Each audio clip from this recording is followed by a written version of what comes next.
Sige, let's all pray for the first time this year in Feast Makati Salcedo, our favorite prayer here at the feast. In the name of the Father, and of the Son, and of the Holy Spirit. Amen. Together, today I receive all of God's love for me. Today I open myself to the unbounded, limitless, overflowing abundance of God's universe. Today I open myself to God's blessings, healing, and miracles. Today I open myself to God's Word so that I become more like Jesus every day. Today I proclaim, I am God. I am God's powerful champion. And because I am blessed, I am blessing the world. In Jesus' name, amen, amen. Thy word is a lamp unto my feet and a light unto my path. The first talk of this series, the first talk of 2025, I want you to declare this to the person beside you, that this year you will have more than enough.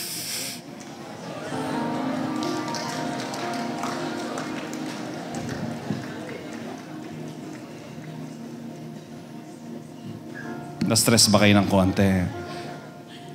You will have more than enough. Sige na, pakisuntok siya ng konti. Sabihin mo sa kanya, with confidence, this year. Stoy, sige na, sige na. This year, you will have more than enough. You will have more than enough. Sino naniniwalang mabibless sila this 2025? Amen? You will have more than enough. Not only enough, but more than enough. Philippians, it says, 4:19, and my God will supply all your needs according to His riches in glory in Christ Jesus.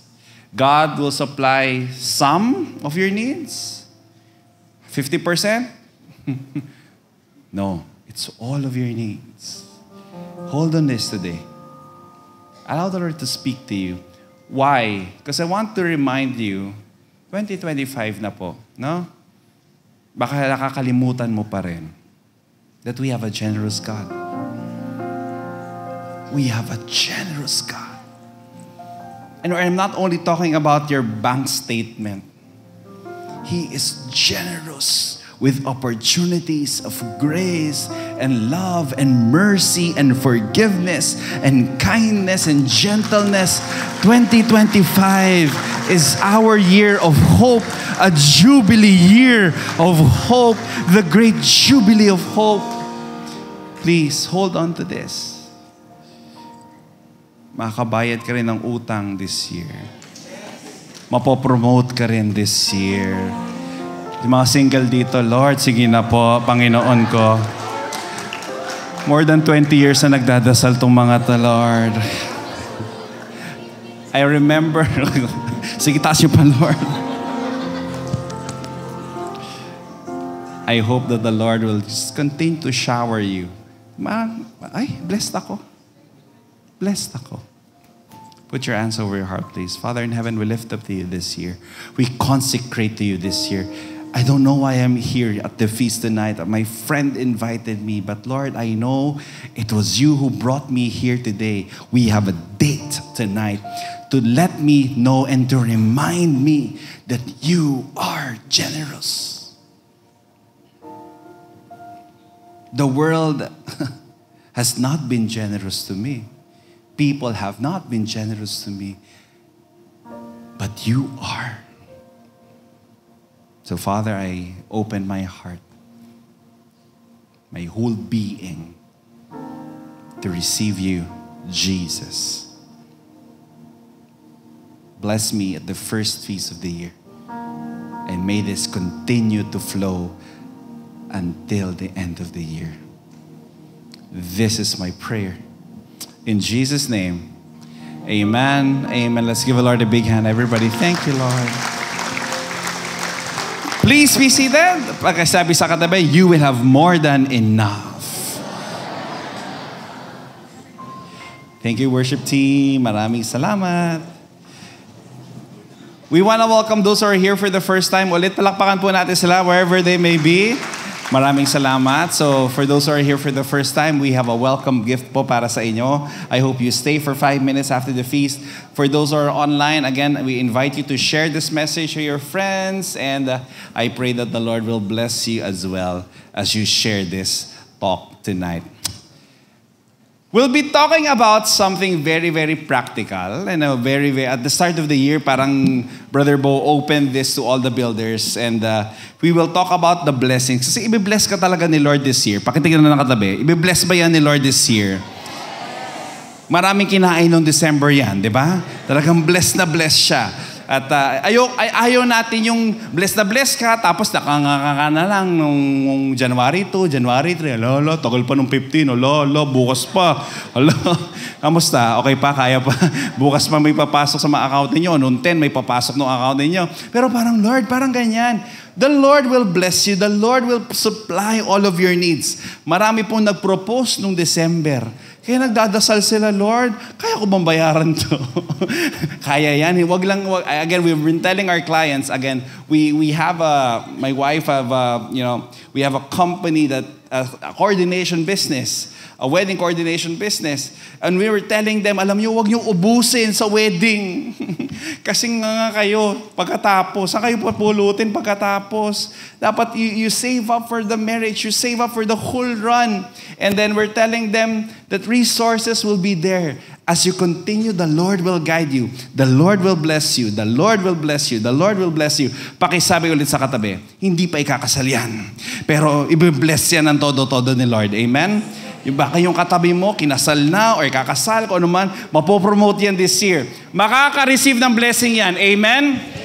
The question is this, pag na-receive mo yung blessing, anong ginagawa mo? For example, very, very practical, money. I have a question. Does money buy happiness?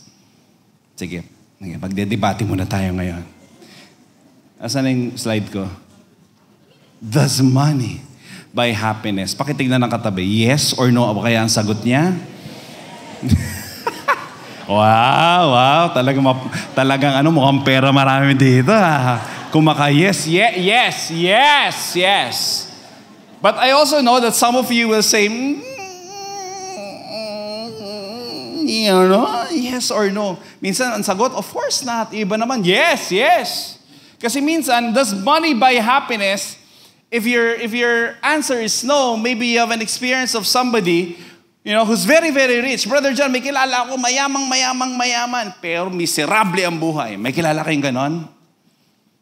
Hindi, okay lang miserable, basta may pera.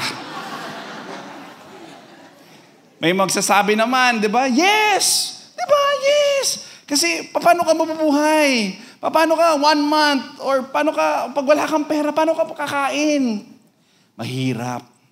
Now, just to give you an idea, meron palang ganitong research. Nag-research pala ang UN. United Nations, daming ginagawa sa buhay, no? Yung UN, nag-research pala ito. May research team sila. Ito yung research team. World Happiness Report. O, diba? 2024. Nagpatulong sila sa Gallup, sa Oxford, sa Wellbeing Research, and project by UN. Nagtanong ang UN. Nag-survey sila. They do it every year. Massive study. 200 countries or more. Ang study nila, sino ang pinakamasayang mga nasyon sa mundo. And this is the top 10 countries na masayang-masaya according to the UN. Finland, Denmark, Iceland, Sweden, Israel. I just want to take note that this survey was done before the war, okay? Netherlands, Norway, Switzerland, Luxembourg, Australia. Palagay ninyo. What is common with Finland, Denmark? Parang pag Pagka nakahit ka ng certain mark sa sales mo, pupunta ka ng Finland or Denmark or Iceland. What is common among all of these countries? Palagay ninyo. Ha? Bakit walang Afghanistan? Ano ba bang wala dyan? Lebanon, Yemen, Bangladesh. Ba't walang Pilipinas? Di ba parang, anong common sa mga yan? Mayayamang bansa. Pero the question I have when I read this survey, aren't Filipinos, pakitingnan na katabi, Pilipino naman yan, di ba? Aren't Filipinos supposed to be the happiest in the world? Di ba? Pakitingnan ng katabi, marami utang yan. Pero tingnan mo, tawa ng tawa pa rin. Hindi ma-promote, tatawa pa rin. Ang dami pinagdadaan sa buhay, tinatawanan lahat. Happy! Pero bakit wala tayo doon sa report? Parang hindi tayo kasama sa lista. Dapat excuse me, pang-ilan ng Pilipinas? Ginugol ko rin po pang-ilan tayo. We are here at 53. Ang layo, Brad. Actually, improvement na yan. According to World Happiness Report 2023, nasa 76 tayo. Now, does money buy happiness? Sabi ko, tama talaga ako. Tama ako kanina sa sagot ko. Pera-pera lang talaga to. There was an economist. His name is Daniel Kahneman. Ito si Daniel. Si paring Daniel. Sabi niya, he's a Nobel Prize economist. Tapos gumawa siya ng survey. Grabe itong survey na to. Wala siyang ibang ginawa sa buong buhay niya kundi mag-survey. Kasi 450,000 surveys yung ginawa. 450,000 surveys. Kilala mo yun? Ang grabing sample size nun. 450,000 survey. He made a survey. He made interviews about this happiness. And this is what he found out. According to his study, money buys happiness. Grabe na. Think about it. Sabi niya, pag wala kang food, may nagbigay sa'yo ng food. Masaya ka, hindi. Pakitignan ng katabi. Di ba? Gutom yan. Pag binigyan ng pagkain yan, masaya. Praktikal lang. Walang damit. Binigyan ng damit. Masaya. Sino dito nagdadasal ng bahay? Someday, Lord, sige na po, pakibigyan kami sarili namin bahay. Nagdadasal din ako niyan. Nagrarenta ako ngayon. Lord, please, please, please, pengin bahay. Kala mo, candy lang hinihingi ko kay Lord, no? Lord, please, pengin bahay. Nanghihingi rin po ako ng bahay. Pag binigay yung bahay, happy or hindi? Happy! Naalala ko tuloy, one time, I went to this place sa isang province. Paglabas ko, merong Angel's Burger. Hindi sponsor yun. Basta nakita ko lang, Angel's Burger. Alam mo yung isang kagat? Isang kagat, Tinapay lahat. Pangalawang kagat, tinapay pa rin. Di ba? Pero di ba may buy one, take one yung mga ganyan. So excited ako mag-buy one, take one kasi gusto ko bumili ng 2. Para 4. Wala lang. So I went there, tapos nakita ko may pulubi sa gilid. Nung nakita ko may pulubi sa gilid, inaayos niya yung kanyang higaan. Tapos sabi ko, ay, sige, bibili ako ng 2. Yung 2 sa kanya, 2 sa akin. Baka yun ang message sa akin ni Lord dito. Tapos bumili ako ng Angel's Burger. Ito na, excited ako. Kuya, pa 2 plastic. Tapos excited ako ibigay doon sa pulubi. Tapos sabi ko sa kanya, Kuya, burger po. Alam mo sabi niya sa akin, busog ako. Never kong makalimutan tong experience na to. As in, alam mo, hindi mo alam yung re-react mo. Sige, parang ako nahiya kay Kuya. Parang, sige na nga, akin na nga to. Money. Wala sa kanya yun. Busog siya eh. Pakitignan ng katabi, mukhang busog ba? Or miskin busog, kukunin niya yan. Ang study ni, si Daniel Kahneman, sabi niya, the increase of money Pag increase ka ng money, there's also an increase of happiness. Increase of money, increase of happiness. Kaya gusto mo ma-promote. Wala naman sigurong nagtatrabaho ang empleyado na ayaw ma-promote. Wala naman sigurong salesman na gusto na lang salesman siya. Gusto niya sana build a team someday, tapos passive income na lang, happiness, ganyan. So the report was valid. Increase of income, increase of happiness. But the study shows na merong hangganan yung happiness. There's a comfort level. Pakisabi nga, comfort level. And this is American standard. The comfort level for Americans is 75,000 USD. Kinonvert ko na po sa peso. 4 million per year. According to a study. Pakitingnan na katabi, may 4 million ba? Ako wala. Pero papunta tayo doon. So the comfort level, ito na. Increase of money, increase of increase of happiness. Increase of money, increase of happiness. Then, comfort level.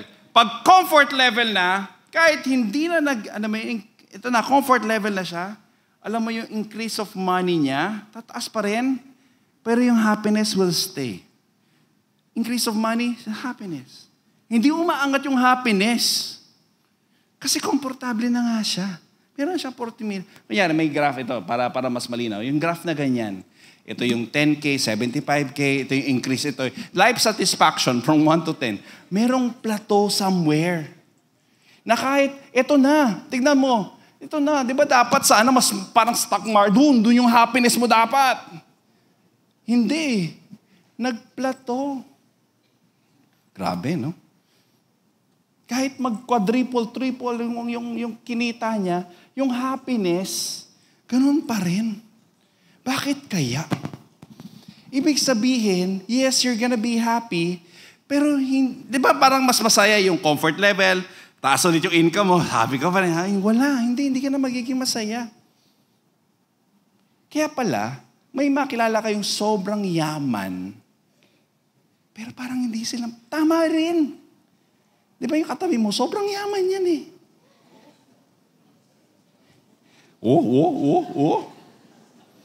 That's why, in this More Than Enough series, talk number 1, because the Lord will really bless you. Ano bang vision niya for money? Ano bang vision niya sa pera? Because we think the more money that we have, the more happiness that we will have. But it's not. Are you ready? Are you okay? Tapos habang ginagawa akong tuntok na to, talaga nag-heart check ako. Ano yung heart check ko? Kasi ang sinasabi ng survey, hindi nabibili ang kasiyahan. At a certain point mo lang siya pwede bilhin. Tapos nag-heart check ako. Kasi pwede ko na namang sabihin, masaya ako kahit walang pera. May ganun ba kayong ugali? Ako may ganun ako ugali kahit konti. Masaya ako. Basta nakakakain si Javi ng sinigang na gusto niya. Si Mateo nasa school. Okay lahat. Asawa ko medyo masaya. Medyo lang. Hindi siya sobrang saya. Basta masaya siya. Tapos comfort level. Okay na ako. Okay lang kahit hindi masyadong maraming pera. Hindi ko kailangan ng masyadong pera. Masaya na ako. Pwede ko sabihin yun kasi ito nga lang yung pera ko. Hindi ko alam ang pakiramdam na may 10 million sa bangko. Kasi baka mamaya, sabihin sa akin na may 10 million, nasasabi mo yan. Kasi wala kang 10 million. Alam mo ginawa ko? Nung nalaman kong ganito yung talk, kumausap ako ng mga tao na alam kong may 10 million sa bangko. Diba? Hindi ko kayo kinausap. Malamang hindi kayo yun.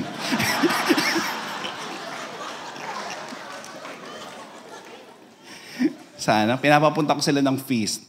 Mga nagbibigay yan sa feast. So, kinausap ko sila. Date. Siyempre, nung sabi ko, bro, date tayo. Ganyan. Aba, sige bro. Alam mo, ang sabi ng isa, sige bro, are you available? Ako, basta, nagiging available ako. Basta ikaw, BGC tayo kita. BGC. Sige. Saan kaya sa BGC? Bro, okay ba sa Wolfgang? Bro, medyo hindi ko alam eh. Ano bang meron dyan? Malay ko ba kung ano yun? My gosh, pagdating ko doon, talaga naman. Ano ba naman to? Talagang, alam mo yung pagbukas mo ng menu, sweldo mo yung nakikita mo.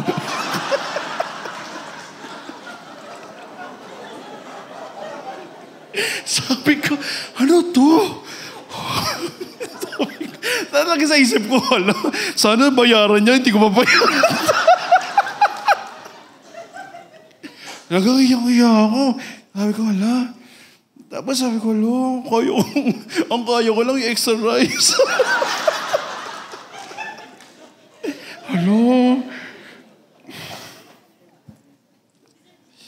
Okay. I forgot the name of the steak he ordered. Basta yung may long na ganun. Tomahawk. So expensive. My gosh. Then we talked. He's very happy and very wealthy. Pero nandito yung dalawa. Dinala ako sa restaurant. Itong restaurant na to, hindi ko man lang ma-pronounce yung pangalan. May mga ganun palang restaurant. Pagtingin ko, sweldo ko pa rin yung nakikilo. Isang buwan ko to. Then, they're very, very generous, but very, very happy. So I'm gonna share to you their experience. How do I see? Do I see money as God sees it or as the world sees it? Because many times, I see as the world sees it. I wanna see someone who's earning that much, how does he see as the Lord sees it? Because the goal of the next few weeks, the goal of this series is to realign your money perspective with God's vision for money. Yeah. I-realign mo. Hindi to talk about investment, grow your money. May mga financial advisors po tayong magagaling na nandito, umaattend ng fees. Mas magagaling sila to explain those things. But me, to realign lang your money perspective with God's vision for money. Kasi when you receive this, talking about God's vision, sige, next slide. Ganda nito. Talking about God's vision for money will transform your relationship with money in your life. That's why you pray, Lord, ano bang gagawin dito sa resources na meron ako? Amen? Are you ready? Matthew 6, it says, "Do not store up treasures for yourselves on earth, where there will be destroyed by moth or rust, and where there are thieves who break in and steal. Rather, store up your treasures for yourselves in heaven, where neither moth nor rust destroys, and where thieves cannot break and steal. For where your treasure is, there will your heart will also be." Two messages today. The problem with money and the purpose of money. The problem with money, the purpose of money. Let's start with the problem. Pakisabi nga, problem. Have you ever heard this line before? Next. Money is the root of all evil. Saan galing yan? Mali po yung statement na yan. 1 Timothy, it says, it's not money. It's pakisabi nga, love of money. Money is neutral. Resource po yan. Pero, minsan, sige, balik ka sa previous slide. Bakit nauso tong sentence na to? Dati nga po, umattend ako ng misa eh. Sabi ng pare doon sa misa, money is a necessary evil. Wow. Kaya hindi ako humihingi ng pera because it's a necessary evil. Ako naman, parang, tama ba yung sinabi ni Father? Kikita ako ng pera, evil ba yun? Money is very neutral. Bakit sabi nga neutral? Pero bakit feeling mo evil siya? Because of human experience. Because we have experienced marriages na nag-aaway because of money. Families nag-aaway because of money. Nakikita-kita. Alam mo yun, yung maliliit sila, bati-bati sila, ang cute nila. Tapos nung lumaki, nag-aagawan sila ng lupa na hindi sa kanila. Hindi na sila friends. Parang party, ano sa akin. I remember, Ganun pala yung feeling doon, sorry naramdaman ko yung feeling na yun. When Papa died last year, all of his clothes were there, his laptop was there, his shoes were all there, his pants were all there. Naghahanap ako na sa yung pera ni Papa. Wala. And then, Adrian and I and Jaline, yung sister ko, and my brother, talagang sabi ko, paano ngayon to? Paano hatian? Walang kasya sa amin lahat So, paano? Pinamigay namin. Sino masaya? Si Mateo. Kay Mateo kasya. My gosh, si Mateo, nasa bahay namin, nasa bahay lang, pambahay, lakos. Sabi ko sa kanya, huy, mahal yan. Panglabas mo naman yan. Ay, Dad, sorry. Nakuha lang niya But, sometimes, money will destroy our relationships. Pagkatingnan ng katabi, may kakilala ba yan na nag-away na dahil sa pera? But money is not the problem. It is our heart. The problem is not the morality of money, but the morality of my heart. Because in our experience, when we accumulate wealth, we're tempted to be selfish. Pakisabi nga selfish. We're tempted to kill, steal, and destroy. Amen? May kilala kayong ganyan? 1 Timothy, it says, they pierced themselves with many serious wounds. Ano ibig sabihin yan? Sinasaktan nila yung sarili nila ng puso. That's why the Bible has one word about this love for money. And it is called... Ano ang greed? Greed, next slide. This is the disordered love of money and the disordered dependence on material things. That is greed. That's why Luke, it says, watch out, be on guard against all kinds of greed. Life does not consist in an abundance of possessions. Sabi sa Bible. And then when you read all of this, pakibalik nga yung greed. Yan, yung next slide. Yan, last slide. Yan, greed. Pag tinignan mo yan, do you think that this is your problem? Yes or no? No! No, hindi ako greedy, brother. Paano ko malalaman? Have you ever, mga nakukumpisal dito, mga Katoliko, have you ever confessed the sin of greed? Father, bless me for I have sinned. My last confession was when I was grade 3. First communion, di ba? My sins are, I was greedy, Father. No! I was asking a priest, a good friend priest, and most of our confessions for Catholics, pumupunta lang sa confession. Bakit? Nanood ng porn. Nag-subscribe ng kung ano-ano. Nanood, nasarapan, ano man. Tapos may ginawa sa sarili niya. Or may premarital sex here and there. So doon lang nagko-confess. Kaya ang daming sin about sexual sins. By the way, greed is at the same level of all the sexual sins. Pero hindi tayo aware na sin pala yan. Why? Because greed is sneaky. First, it's easy to justify greed as taking care of myself. Kailangan kong pagalingin ang inner child ko. Wow. Grabe yung inner child na yan. Diba? Hindi pa rin gumagaling. Ang milyon na yung nagastos mo Kailan magagaling ang inner na yan? Diba? Brother, I have needs. Hindi ako greedy. Kaya, pero check mo, in the way of getting the things that you want, are you stepping on other people? Yes or no? Sana no. Second, it's so easy to point out, there are more greedy people out there. Brother, yung kinukuha ko lang dito, it's nothing compared. Kung alam mo lang, di ba? It's nothing compared kay Kong, kay Mayor, kay SK. hanggang SK.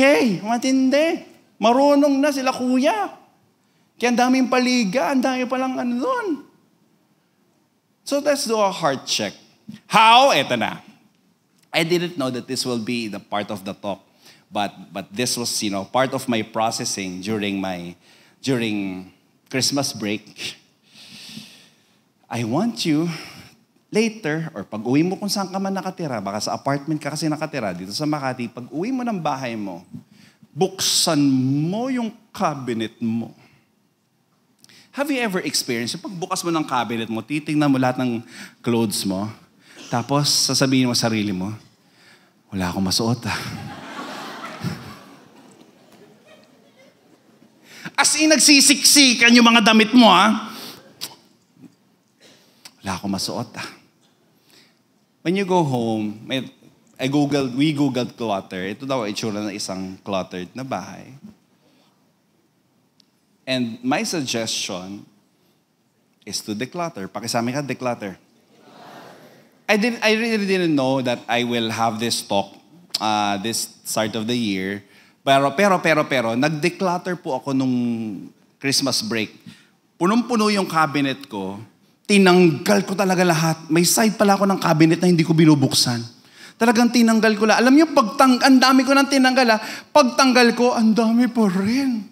Ganito na karami yung tinanggal ko. Tingnan niyo Sorry, talagang it will not get justified kung ilan talaga yung tinanggal ko. May utos lang ako kay Angela that time. Pinag-siya lang kung may gusto ka ba bang i-keep dito. Parang ganun lang kasimple itong picture. You won't see the whole picture.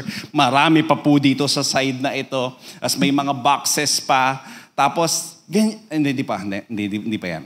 Yan. So, mga yan. So, ang dami po niyang nakahanger talagang hindi ko na ginagamit. Ang tagal nang hindi ginagamit. Pag-declutter ko, parang, alam mo yun, nung pag-declutter ko, parang, nakahinga rin ako. Tapos, sabi ko sa mga anak ko, Christmas na, they receive so much toys. Ang tanong ko kay Javi, kay Julio, kay Chippy, anong gagawin na? Kay Chippy, 2 years old, sabi ko, anong gagawin natin? Sabi ni Chippy, wow. What will we do with the current toys that we have na hindi na kasya sa bahay? Eto na, nag-Christmas na, nagbigayan yung mga ninong, yung mga lola, nagbigayan ng daming toys. Alam mo ginawa ko? Kinuha ko lahat ng hindi nila nilalaro na at pinaglalagay ko sa balikbayan na box. Sorry again, hindi ako handa sa talk na to, pero 4 po na ganito ang meron kami sa bahay. Gusto ko isama yung laptop ni Mateo. Sabi ko, pwede ba isama tong laptop? Hindi na nila nilalaro. And then I went to shoes. Wala na yung prompter ko. Yan, went to shoes. Ilang pair of shoes ang meron kayo? Pakitignan ng katabi, mukhang marami ba siyang pair of shoes? Ito naman medyo pagmamayabang ko sa inyo ng konti. I heard the talk of Brother Bo Sanchez in PICC. Sabi niya, he has 16 pairs of shoes. 16, ang dami nun, Brad. Tapos sabi ko, si Brother Bo, nagsusulat pa naman ito ng simplify your life. Ang daming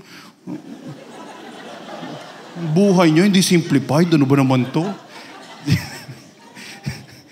Tapos ito na ginawa ko. Alam ko na may part ng talk about shoes So pinakinggan ko sa Mike Binyas. Yung isa ko kaibigan, builder ng Bellevue. Pinakinggan ko. Kung si Bo 16, si Mike Binyas, more than 10. Wow, ganun pa yung talk niya, more than 10. Tinanong siya na isa, 15 pairs of shoes. Yung kaibigan ko. Sabi ko, grabe. Nakinig ako ng feast bikutan, si Velden Lim. 21 pairs of shoes.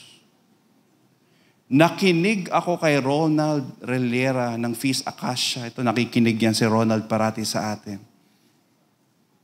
May bahay siya na ginawa.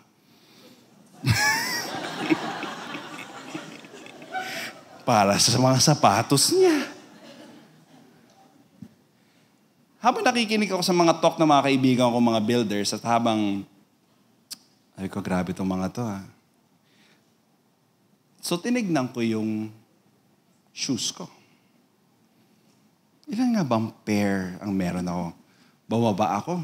Tinawag ko yung, Yaya. Biro lang. sabi ko kay Ate Rose, asan ba yung mga pair of shoes ko? Lahat, labas mo lahat ng shoes ko. Sa taas, sa baba, lahat, labas mo! I have this.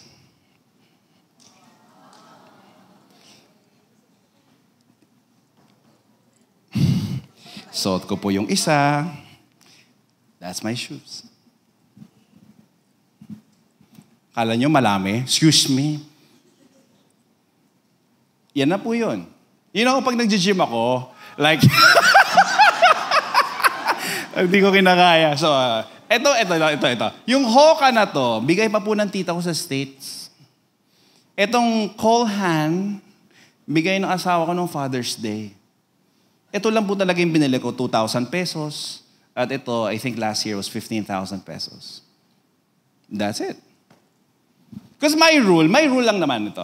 My rule is if I buy a shoe, I let go of one. That's my rule. That has been my rule.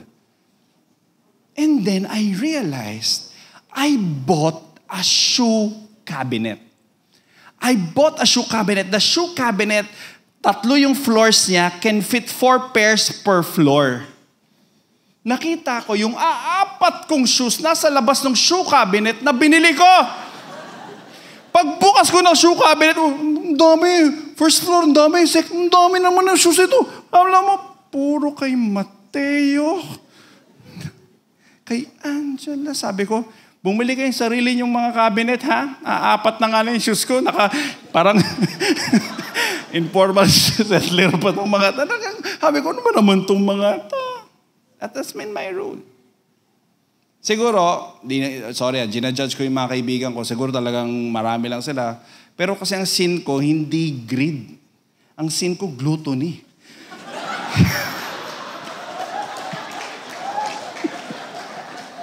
Yung pera ko wala sa sapatos. Nasa chibog. Next week, yun yata yung topic, gluttony. So doon ako mas apektado. Alam niyo yung pinakamasayang part? Yung binibigay ko na yung mga clothes ko sa security guard, sa mga drivers, sa network of drivers namin. Ang saya pala mamigay. Talagang Santa Claus yung peg ko. Sa'yo na yan. Tapos natatawa ako sa isang street sweeper. Ate, pili ka na, miss ka na dyan. Tinitignan mo naman yung pants ko. Talagang, laki. Ate, namimigay na nga ako. Ganang mga asawa. Charlie, asa si Charlie? Ang dami pang laruan sa bahay ng mga bata. Punta ka doon, ako. Pinamimigay. Kung gusto mo sa'yo lahat yun, bigay mo lang. Pakitignan ng katabi. Ready ba siyang mag-let go?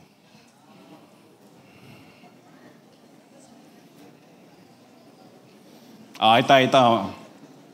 Kukoy, malapit ka na tawagin. That's my favorite part of my talk. Kukoy, akyat ka na. Matthew 6:19, it says, do not store up treasures for yourselves. So ito yung gawin mo mamaya. Pagtingin mo ng cabinet mo, buksan mo yung Biblia mo, habang nakatingin ka sa lahat ng yan. Do not store up treasures. Tapos isa-isahin mo. Hindi mo kailangan yan. Dami masyado. Parang ayaw ninyo talaga. No? Talagang, ask yourself 3 questions when you're about to declutter. Ito napakahalaga. 3 soul-liberating questions. Number 1 is this. Are there things here that I haven't used for a year? Meron ba mga hindi ko nagamit na for a year? Yes. Next, how can I sell it or give it to someone who can enjoy it? And third, ito na. Next slide. How can I stop buying things and get my happiness elsewhere? Because it's human nature na nagpapasaya sa'yo. It's called dopamine. Pakisabi nga dopamine. It's a happy cell drug that you have in your body. Na kailan mo nararamdaman to? Pag add to cart. Tapos mamaya, check out. Tapos mamaya, alam mo yung pag check out, hinihintay mo, halo, kailan kayo darating? Halo, ay delivery na, nasa sorting area na. Tapos mamaya, on the way na. Tapos mamaya, doorbell na, Lazada po, yan na. Shopee po, yan na. Tapos bubuksan mo yung item. Tapos gagamitin mo, ang saya-saya mo. Whoa! And then, you know what happens? It stops. Wala na yung kick ng dopamine. So, anong gagawin mo?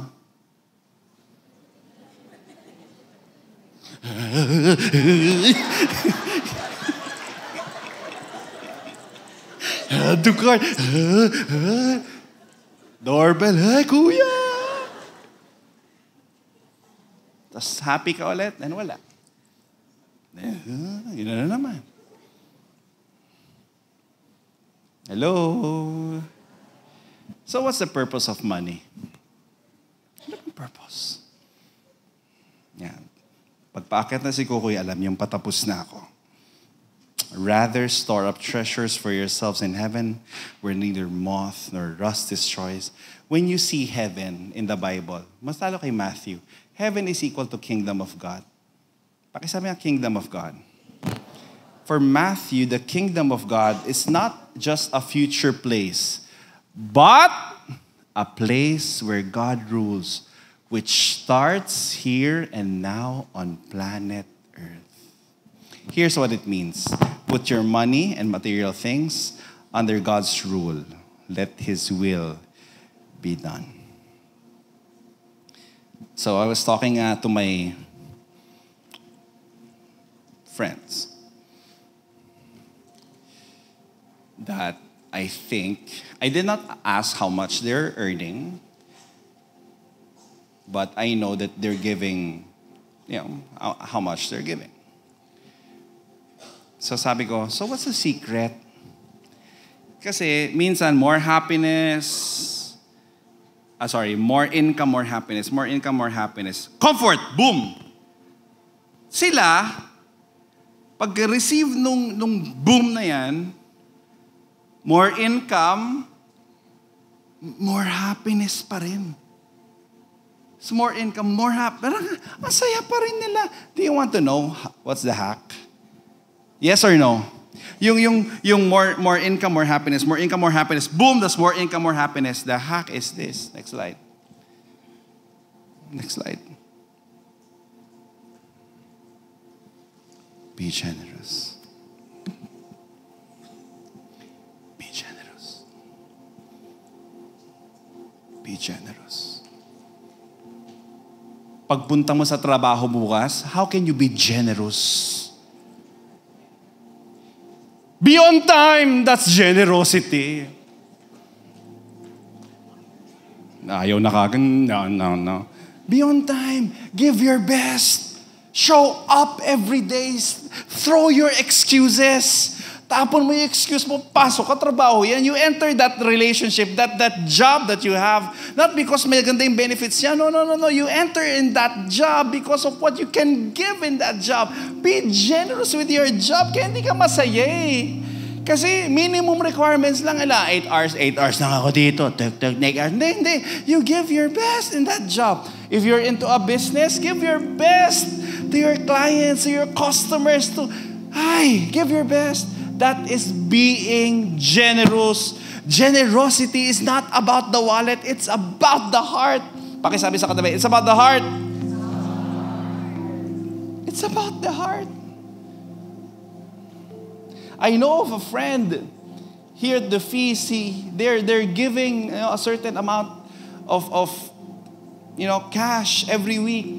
Then I recently learned that their business was really, really growing. Talagang ang ganda. Then they would share their blessings here at the feast. And then something happened last year. Their business up, sobrang ganda. Biglang boom! Then you know what my expectation? Nung nagbumaba yung business, nung bumaksak yung business nila, siguro hindi mo na sila makakabigay sa feast. Then, what they were giving was still the same amount the next month. And I was like, tinawagan ko, pare, pwedeng, sabi ko talaga, pwedeng hindi mo na. Alam ko yung nangyayari. Then, the husband and the wife, they were crying and they were telling me, no, John, this is for God. We are surrendering. We surrendered when we were up, and we're surrendering when we are down. This is our gift to the Lord. So please allow us to give. I was just crying. Sabi ko, thank you. It's not the wallet, it's the heart. Greed and generosity, they cannot exist na sabay.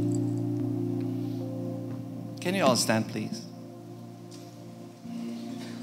We were created in the image of a generous God. Amen. Sabi ni Pope John Paul, man cannot fully find himself except through a sincere sacrifice, a sincere gift of himself. Inhale, exhale. So I want you to reflect on 2025. You want this to be great? You want the Lord just to continue blessing you?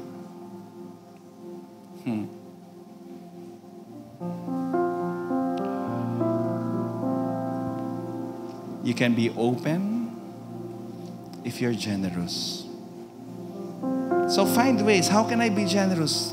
You're gonna go back to work tomorrow. How can I be generous to my boss? How can I be generous to my client? How can I be generous to my wife, to my fiancé, to my girlfriend, to my boyfriend, to myself, to my mother, to my brother? How can I be generous?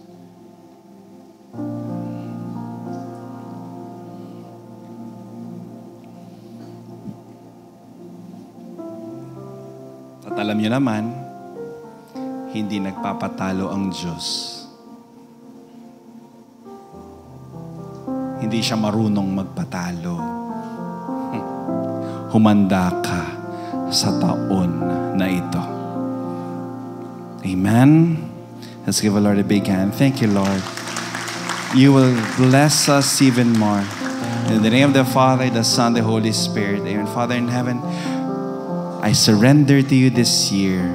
I surrender to you my life. I surrender to you the next 12 months of this year. I surrender to you day by day, by day, by day, meeting after meeting, client after client, work life after work life. I surrender to you my career, my business.